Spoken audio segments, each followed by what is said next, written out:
S'il y a bien une chose que l'on ne peut pas retirer à Emmanuel Macron, c'est son immense talent de comédien.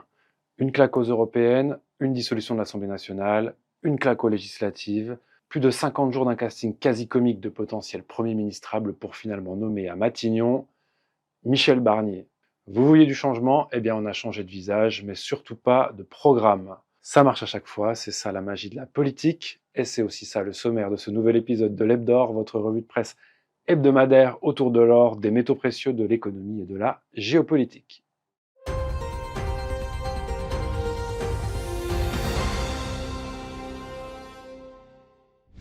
Donc le changement, c'est pas vraiment pour maintenant, mais ça vous l'aviez compris, le président de la République, Emmanuel Macron, et le secrétaire général de l'Élysée, Alexis Kohler, ont choisi la semaine dernière de nommer Michel Barnier au poste de Premier ministre. Toute la presse nous a donc servi le parcours de cet homme politique de 73 ans, qui a été 4 fois ministre dans des gouvernements de droite, de Balladur à Sarkozy en passant par Chirac. Mais, et c'est là qu'est le symbole, Michel Barnier est surtout connu pour sa carrière de commissaire européen à la Commission européenne de Bruxelles, donc, où il est même nommé conseiller spécial du président de la Commission européenne, José Manuel Barroso, en 2006. En résumé, comme le confie un fonctionnaire européen aux médias belges de la RTBF, Michel Barnier est sans doute le plus européen des politiques français, et c'est peut-être pour cela qu'Emmanuel Macron l'a sorti de son chapeau. Sa nomination a d'ailleurs été saluée par la Commission européenne et sa présidente Ursula von der Leyen. Pour le site Atlantico, avec Michel Barnier, la France découvre son Mario Draghi. Et les milieux d'affaires sont soulagés car ils pensent que la gestion politique va redevenir sérieuse et traiter de vrais problèmes. Vous l'avez compris, donc, quand les milieux d'affaires sont soulagés, c'est que tout reste sous contrôle de Bruxelles et que la politique d'Emmanuel Macron va donc pouvoir se poursuivre tranquillement. Le média The Conversation explique d'ailleurs que le président de la République ne parle pas d'une cohabitation avec Michel Barnier, mais d'une coalition. En gros, ils servent les mêmes intérêts, ceux de Bruxelles, comme l'analyse le politologue français Pierre-Yves Rougeron, pour qui cette nomination est un sale coup du président pour la souveraineté de la France. Du côté des médias qui se revendiquent de gauche, comme Blast, cette nomination traduit une peur panique du président en place de laisser quelqu'un faire une autre politique que la sienne, et celui-ci entend prolonger son histoire, peu importe l'avis des Français. Une partie des Français qui ont manifesté samedi contre cette nomination à l'appel de plusieurs partis politiques de gauche, et certains concitoyens ont même brûlé leur carte d'électeur en signe de ras-le-bol, comme en témoigne une vidéo du Figaro. Quoi qu'il en soit, la première urgence et de taille à laquelle sera confronté le prochain gouvernement de Michel Barnier, c'est celui du budget et de la loi de finances. Dans le journal Le Parisien, le président de la Cour des comptes, Pierre Moscovici, explique que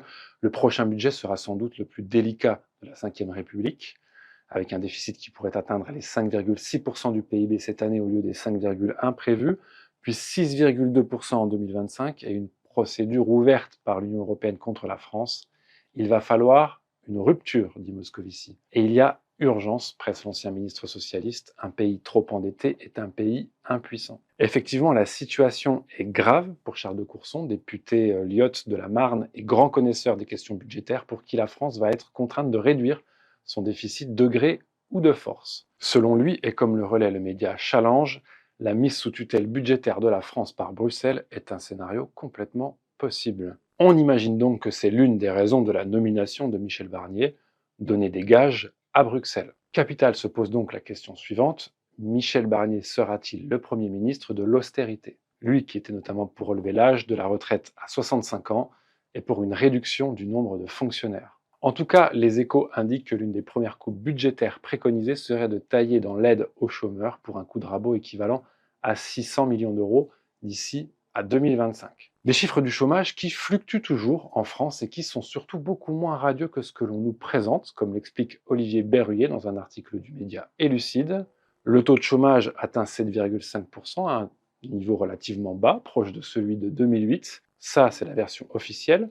Cependant, l'article d'Élucide nous explique que ce chiffre est assez trompeur car il ne tient pas compte de certains types de chômeurs. En réalité, les chômeurs représentent au sens le plus strict 10% de la population active, soit 3 millions de personnes, et les inscrits à France Travail s'élèvent à plus de 6 millions de personnes, 20% de la population active, soit un travailleur sur 5 et même environ 1 sur 4 dans le secteur privé. La situation du chômage reste donc toujours dramatique, explique Olivier Berruyer. Il y a quelques mois à peine, le gouvernement s'est répandu dans les grands médias sans contradiction pour déverser sa propagande sur un chômage au plus bas depuis 40 ans. Pourtant, le fait que les inscrits à France Travail restent à un niveau stratosphérique qui n'a jamais été atteint avant 2015 montre que l'amélioration de l'emploi mesurée par les statistiques a surtout correspondu à la création d'emplois au rabais, subventionnés, à temps partiel et insatisfaisants pour nombre de travailleurs. Les derniers chiffres laissent à penser qu'il existe une tendance de fond régulièrement contrariée à la hausse du chômage, poursuit Olivier Berruyer qui conclut: les perspectives moroses de l'activité économique laissent donc craindre une poursuite de la tendance haussière du chômage d'ici la fin de l'année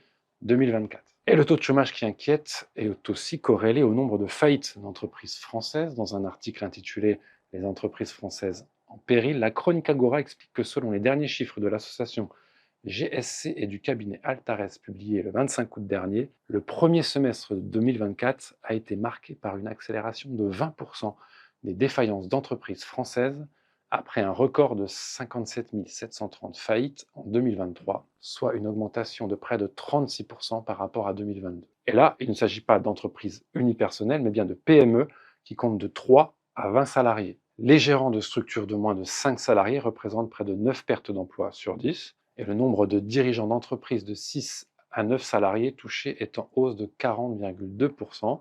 Celui des patrons de PME de 10 à 19 salariés augmente de plus de 30%, et cela a empiré au deuxième trimestre. Selon Philippe Béchade, cela signifie que l'on peut redouter plus de 60 000 faillites d'ici à fin 2024, car les dépenses de l'État sont non seulement gelées, mais elles vont être réduites de près de 20 milliards d'euros. Et pour conclure cet hebdo, comme de tradition, un petit détour par le cours de l'or qui se maintient sur ses hauts niveaux des dernières semaines. Hier, lundi, le prix de l'once s'affichait à 2260 € et 2500 $.